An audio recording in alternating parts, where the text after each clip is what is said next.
Hello and welcome to Fork in the Road. This is Rusty Gaylord, and I am the host of this fun show where I get to interview super interesting people.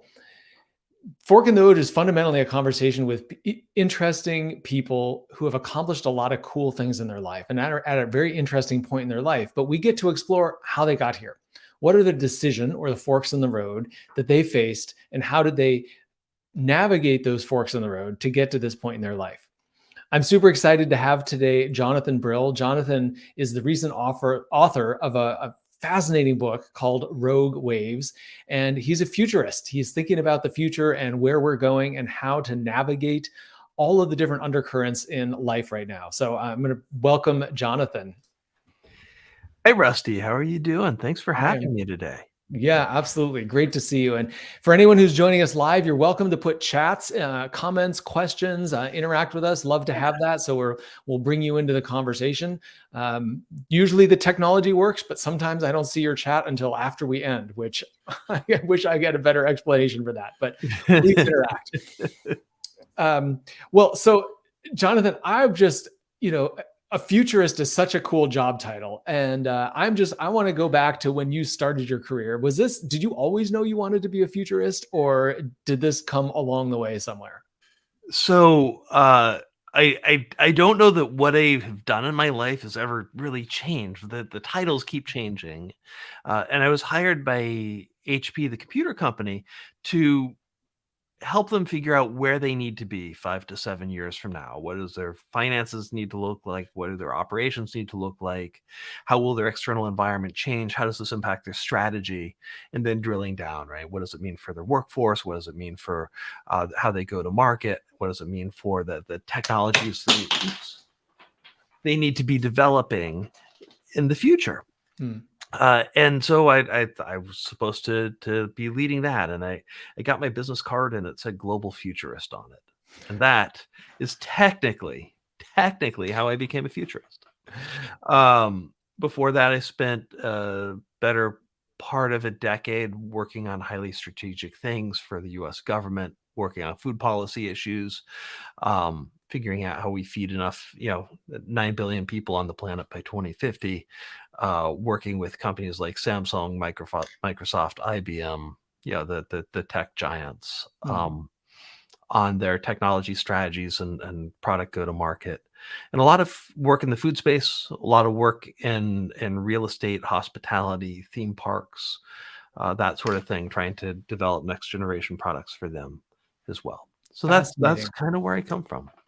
Now you have, at least in terms of on your resume, what you have, or on LinkedIn, what you have is that you started off as a designer. I did.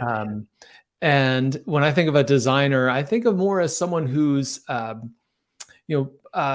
coming up with ideas, but not at the level of which you're describing, right? Yeah. I mean, you're describing things that are, years out in the future and anticipating trends, and how do you adjust to those? Sure. I think of a designer is a little bit more short-term, shorter time scale. Yeah. And is that where you started? I think there are different scales of font, so there's small d design and there's big D design. So when you think about, you come from Apple, right? So when you think about what was going on in 2000, they were really looking 10 years out as what does this company need to be? We're going to get into retail stores so that we control our point of sale experience. We're going to start hiring people like Tony Fadell, and later John Gianandrea, who actually have experience thinking through what do mobile devices look like? What happens when these computers move from being notebooks to being the size of a pack of cigarettes? They were thinking about that work 10 years before. When you take a look at work that people like Mark Newsom were doing, his great designer, for Apple in the late 90s, right? They were starting to think about what is that retail experience.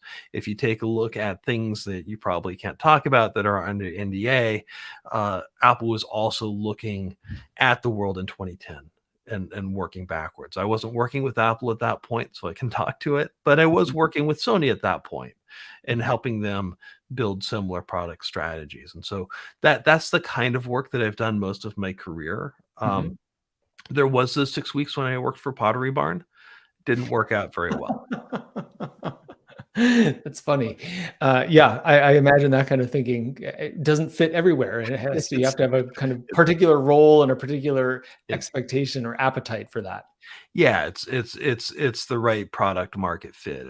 When a company says, "Hey, our current pool of value that we're sucking from, it's going to dry up. What's the next pool of value? How do we uh, release the floodgates, and how do we do that in a way that we can capture it? Because often when you start talking about strategy Mhm. 5 years, 10 years from now, people start executing product plans against that.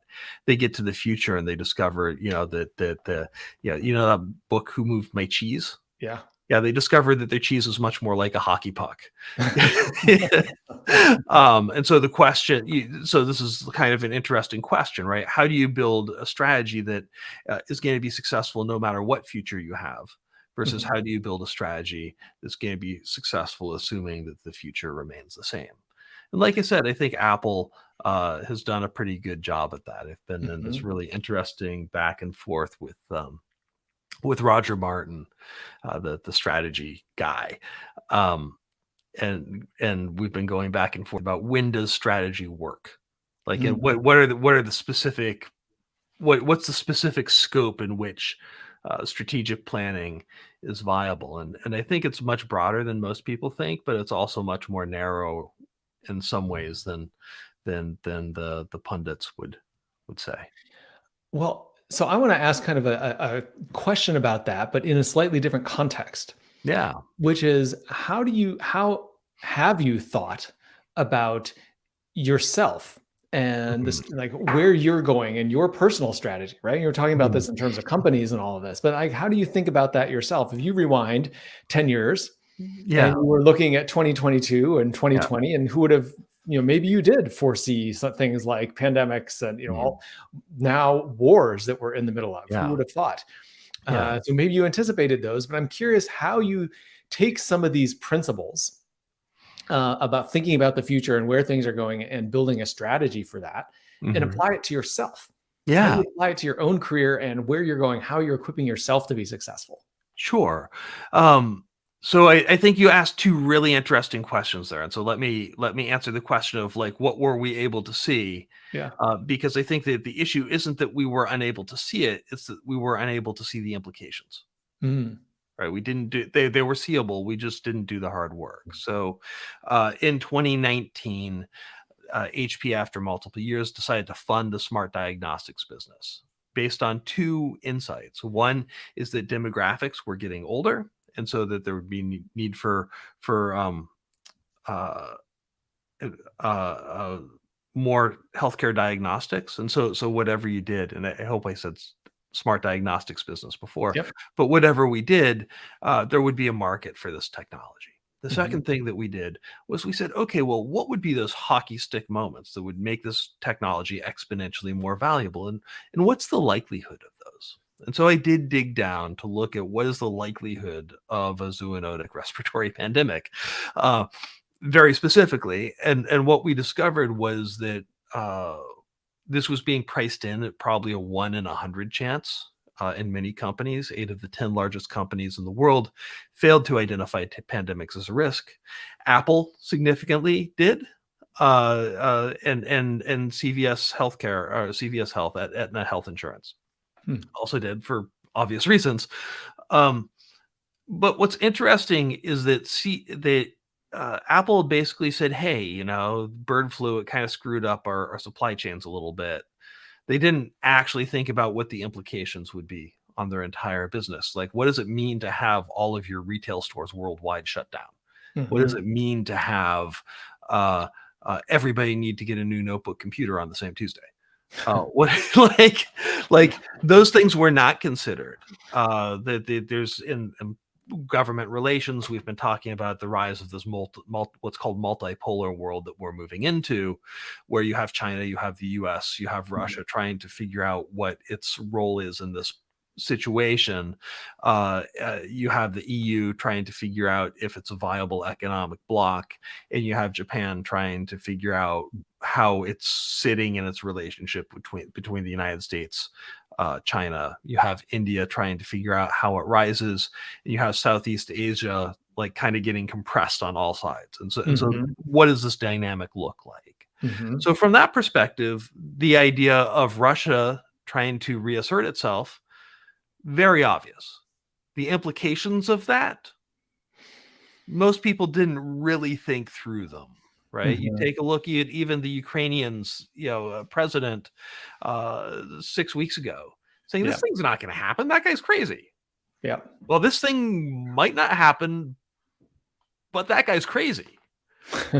Right? Yeah. So what does that mean for your career, and how do you future proof your career? When you deal with these large, complex, multivariate problems, there's a technique that we call wargaming. And basically, it's saying, okay, well, what would happen if?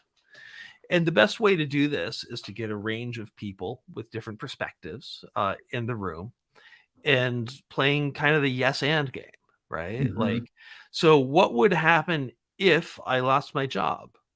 Yes and. Well, what would happen if my mom discovered she had breast cancer?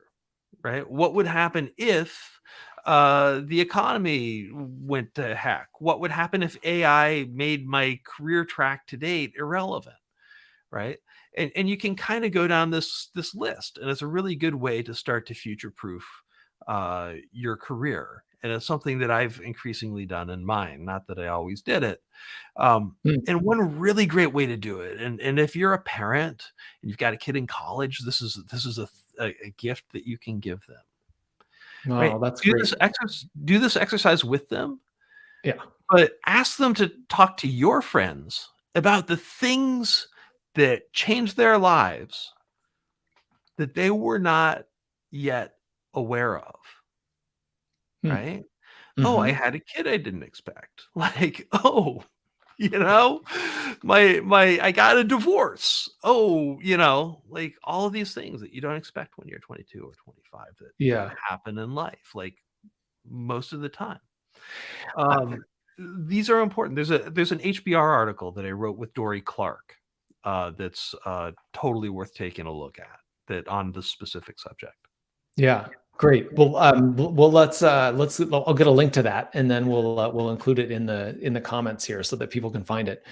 Um, I, I'm curious about something, which is as you describe that approach that you describe sounds a little bit like a defensive approach. Like what would happen if, and everything you ticked Mhm. off in those scenarios tended to be disruptive, negative kinds of things. And Mhm. I'm curious as you think about the future, do you tend to take more of that angle at what are all of the disruptions that can happen and how do you mitigate them to the best of your ability? Mhm. And to what extent are you looking at opportunities and what direction do you positively want to go towards? Well, I think within you're hitting on, I think, two things. One, how do you understand risk? So Hmm. risk is, we misunderstand it outside of finance. We look at it as a measure of threat. Risk is technically, it's a measure of volatility. It's a measure of change over time, which means it's also a measure of opportunity for the prepared. And that's why in a world in 2020 where there was a 3.5% decrease in GDP, there was also a 13% increase in billionaires, right? They Hmm. understood how to play the game, how to maximize their leverage when the situation changed. And so the question that you should be asking is, what decisions can you make today, educationally, skills wise, network wise, will Hmm. increase your potential when the disruption occurs. So the first thing is understanding the range of possible disruption. And then Hmm. the second thing is understanding how we take advantage of Yeah. it. And you've managed people, so you see this. Hmm. Yeah, I think you were a general manager at one point, or just Yep. finance okay, yeah, so you see this. So we go to school, and we get a 4-year degree, say, and we or 6-year degree, and we come out as a lawyer, right? Well, what do you teach a lawyer how to do? You teach them how to do deductive logic, right? Here are the facts. Hmm. Assuming these facts, this is the thing that must be true.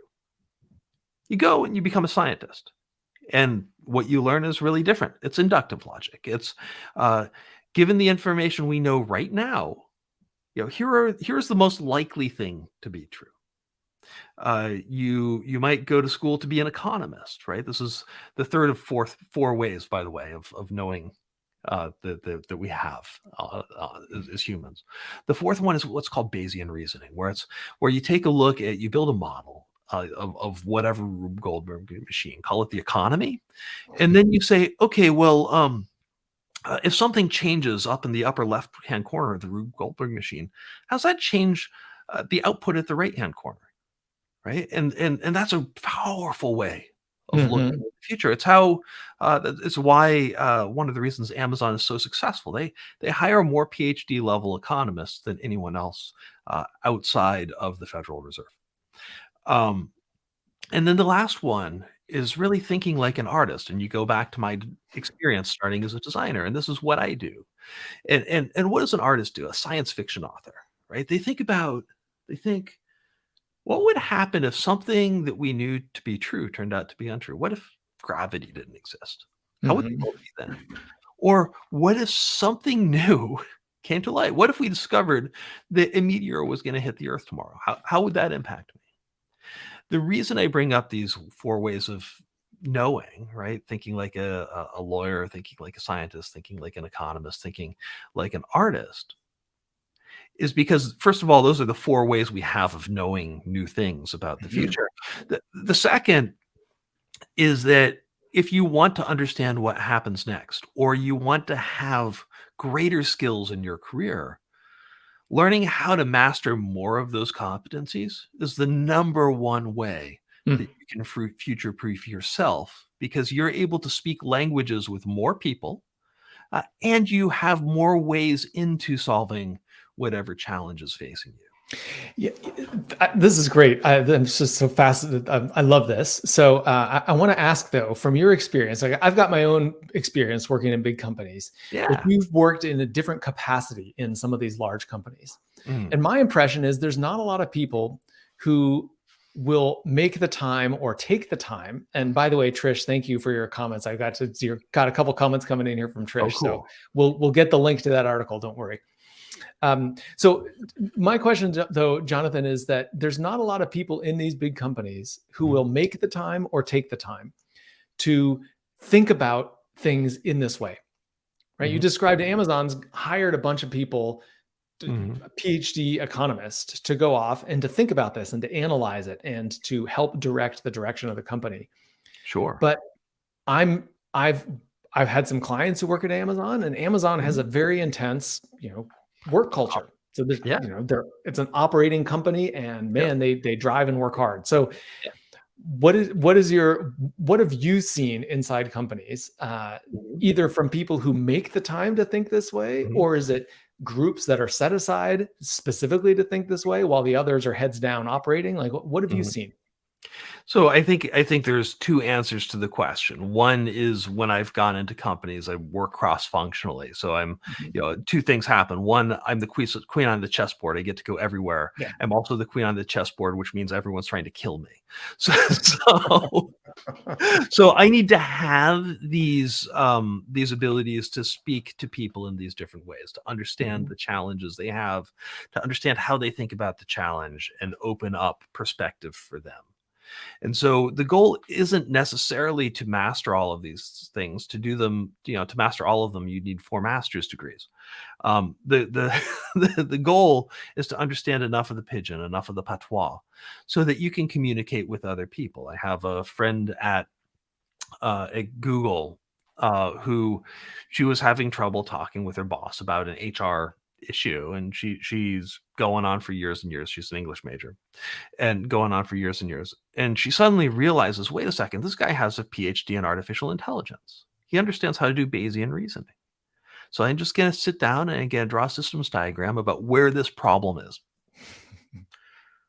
30 seconds later, the head of this group, large group, very powerful guy, says, oh, yeah, that's totally obvious. Like, why haven't we been doing that for the last 3 years? Right? And it's not about mastering all of these skills. It's about understanding what you do and don't know about how to solve the problems, what the person in front of you knows and doesn't know about how to solve the problems, and how to bridge that so that you can solve them together. right? Hmm. So there are two sides, right? One, you can become a more powerful innovator the Hmm. more you know. The second, you can become a more powerful partner by helping other people to know more. Yeah. Yeah. Oh, so good. Um, I, I'm curious about, one of the things I particularly enjoyed in reading your book, Rogue Waves, were these 10 undercurrents. Because you Yeah, identified 10 different dynamics in the world today, and that will continue to affect their trends, really, that yeah, will affect us going forward. And I'm curious if you think about a lot of the people who listen to this are people who work in big companies. They're in the yeah, corporate world, or perhaps they own their own company. And I'm sure. curious, as you think about those people, are there one or several of those that stand out to you? I mean, obviously, all 10 are relevant, and so Yeah, I encourage everybody to read the book. But if there's a couple that are top of mind for you, that kind of stand out for people at let's just take a big company. If you work at a big company and you're yeah, thinking about the future of your career and sure. where it's going, are there any things that you would point to? I'd even just go up one level first, which Hmm. is, you know, so much of the time you read like megatrend studies or you read the New York Times and you see all of the headlines. But are you thinking about the meaning of the entire newspaper? Right? What happens when those headlines collide? So my book is called Rogue Waves, and it's about this idea that we see these individually manageable waves of change, whether it's accelerating innovation or the rise of Asia, changing demographics. The question that we should be asking is what happens when those things collide? What happens when innovation accelerates and you have this explosion of IP production in China at the same time that China's rising, at the same time that they're going through a demographic shift and their population's getting older, as are ours, which is going to make structural growth, right? Just kind of natural growth like we've seen for most of the last 40 years, harder and harder and harder and harder. What are the implications of that? Because one of the implications is what we're seeing with how China's relating to Russia right now, right? They need labor, they need resources to support their innovation agenda. They need energy to automate manufacturing, to heat houses, to do all of these things. And they need to find resources, all kinds of resources in other places in the world. And that's going to change, global tensions for your company. It's going to change the nature of globalization that we've assumed for the last 40 years is going to things are going to get more harmonized and more stable and more static. And what we're obviously seeing as a rogue wave is these things collide and that becomes untrue. Hmm. Yeah. It's such a and I love the simple analogy of the newspaper, right? You read all the headlines, but are you thinking about the intersection of everything? Yeah. Such an important thing to think about. Jonathan, this is great, man. I love this conversation. I think everyone listening, I'm sure they've gotten a ton of good stuff out of it. If they want to connect with you, learn more about you and what you do, what's the best way to do that? So please follow me on LinkedIn. I try and put something useful up every day. My book, Rogue Waves, available on Amazon and everywhere else. And my website is Jonathan at jonathanbrill.com. That's where you'll find things about advisory services, and Yeah. speaking, and all the other. Good. Well, I stuck your website up here. So they've got your name, they know how to find you. And I'm sure you can find the book there as well. So, Jonathan, thank you so much for this. It was a wonderful conversation. Thanks for joining me on Fork in the Road. This is fantastic. Thanks so much for having me, Rusty.